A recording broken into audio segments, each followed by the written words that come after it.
Hello guys. तो guys आज बात करते हैं इश्यू के बारे में और देखते हैं कि इश्यू के अंदर क्रिस्टल क्या होता है। तो बेसिकली आज जानेंगे क्रिस्टल के बारे में। और क्रिस्टल एक बहुत ही इम्पोर्टेंट पार्ट है जो जिसके कारण हमारा इश्यू वर्क करता है। वैसे तो सभी तरह के पार्ट हैं, छोटे छोटे, सबका अपना एक काम है, लेकिन जो क्रिस्टल है, क्रिस्टल का भी एक अहम रोल है। अगर क्रिस्टल हमारा ख़राब होगा तो हमारा इश्यू वर्क नहीं करेगा, क्योंकि जो हमारा क्रिस्टल है, क्रिस्टल जो फ्रिक्वेंसी जनरेट करता है वो एसी फ्रिक्वेंसी जनरेट करता है। जो वो फ्रिक्वेंसी जाती है सीपीयू को, सॉरी नेटवर्क आईसी को, जिसके थ्रू फिर ये सीपीयू तक पहुंचती है। और जब सीपीयू वर्क करना शुरू करता है, और जब सीपीयू वर्क करता है, तब हमारे इशू के अंदर सिग्नल्स की और पल्सेस की कैलकुलेशन होती है, किस चीज़ को कितना देना है। अगर हमारा क्रिस्टल वर्क नहीं करेगा तो हमारा सीपीयू काम नहीं करेगा, और सीपीयू काम नहीं करेगा तो कई बार हमारी कार के अंदर कम्युनिकेशन में प्रॉब्लम आएगी और कार तो स्टार्ट होगी ही होगी नहीं। तो गाइज़ इसकी लोकेशन की आज बात करें, क्रिस्टल की लोकेशन कहाँ पर है, कितने प्रकार के क्रिस्टल होते हैं, और क्रिस्टल का एक्चुअल में फुल डिटेल में वर्क क्या है, और क्रिस्टल क्यों लगाया। तो गाइज़ चलिए वीडियो में अंत तक बने रहिए। और अगर आपने चैनल को अभी तक सब्सक्राइब नहीं किया तो गाइज़ चैनल को सब्सक्राइब कर लीजिए। तो गाइज़ क्रिस्टल बेसिकली कहाँ पर मिलता है। क्रिस्टल आपको नेटवर्क आईसी के पास मिलेगा। मैं इस इश्यू के अंदर आपको दिखाऊंगा। इस इश्यू के अंदर जो क्रिस्टल है वो सीपीयू के पास लगा हुआ है, न कि नेटवर्क आईसी के पास। और नेटवर्क आईसी क्यों ज़रूरी होती है, मैं वो चीज़ भी आपके साथ शेयर करूँगा।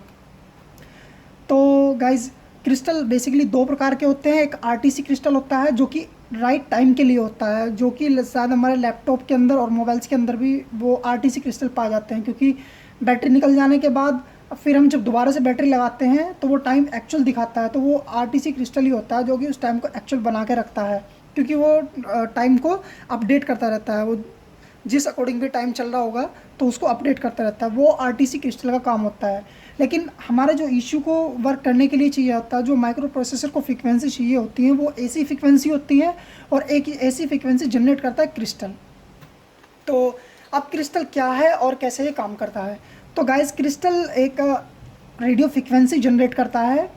और ये रेडियो फ्रिक्वेंसी किस तरह से जनरेट करता है, जितने भी हमारे इश्यू के अंदर जो अनवांटेड वाइब्रेशंस होते हैं एटमॉस्फेयर के, इवन एटमॉस्फेयर के अंदर भी जो वाइब्रेशंस होते हैं, उनसे क्या होता है, वो वाइब्रेशंस पड़ते हैं क्रिस्टल पे। और क्रिस्टल के अंदर एक एम्पलीफायर होता है और एक इसके अंदर फीडबैक सिस्टम होता है।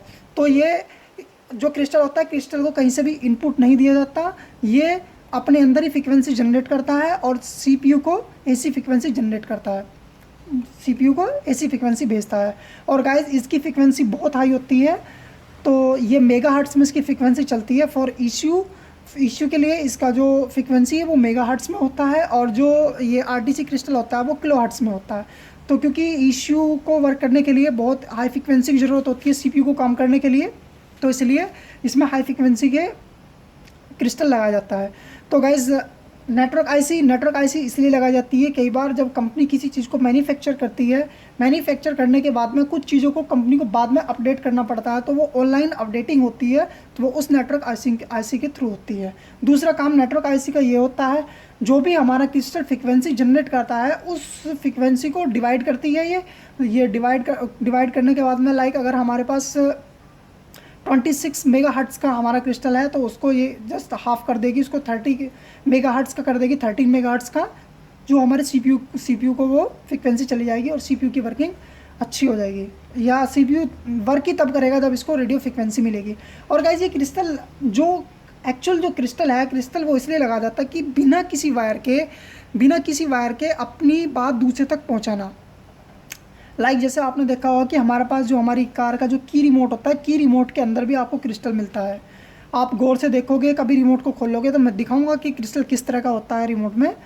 सेम ऐसे ही क्रिस्टल होते हैं सभी, लेकिन शक्ल थोड़ी सी डिफरेंट भी हो जाती है। कई बार ये जो प्लास्टिक कुछ इस तरह के मेटल के होते हैं, जिस तरह के मेटल की आईसी होती हैं, और कुछ ये स्टील के मेटल के होते हैं।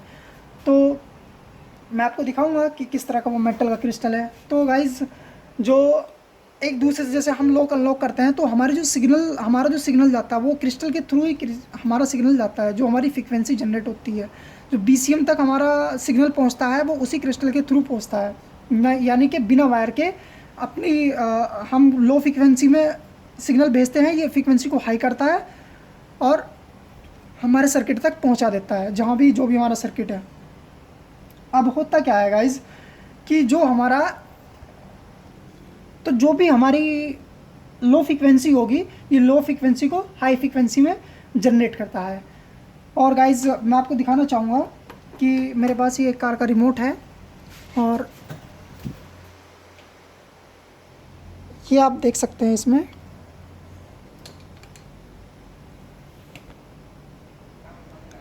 तो गाइज आप ये देख सकते हैं, ये जो मेटल बॉडी में है, ये हमारा क्रिस्टल है, ऑसिलेटर क्रिस्टल है। इस क्रिस्टल के ऊपर जो कुछ नंबर डिनोट लेटर भी होते हैं, या तो OSC लिखा होगा, ऑसिलेटर क्रिस्टल ऑसिलेटर, या फिर AQ वगैरह भी लिखा हुआ होता है। तो ये आप जब देखोगे तो उस पर आपको कोई ना कोई डोनट नंबर लिखा हुआ मिलेगा, जिससे कि आप पता कर सकते हो कि ऑसिलेटर क्रिस्टल है। और अब कुछ कंपनियों ने ऐसा किया है कि कुछ क्रिस्टल जो हैं, कुछ क्रिस्टल इन्होंने नेटवर्क आईसी के अंदर ही कर दिए। तो अब आपको कई इश्यू के जो मदरबोर्ड हैं, कई मदरबोर्ड के अंदर आपको क्रिस्टल देखने के लिए नहीं मिलेगा। जैसे मेरे पास एक ये मदरबोर्ड है, इसके अंदर कोई क्रिस्टल नहीं है। तो इसका जो क्रिस्टल है वो जो इसकी आईसी है, नेटवर्क आईसी है, उसके अंदर ही लगा हुआ है।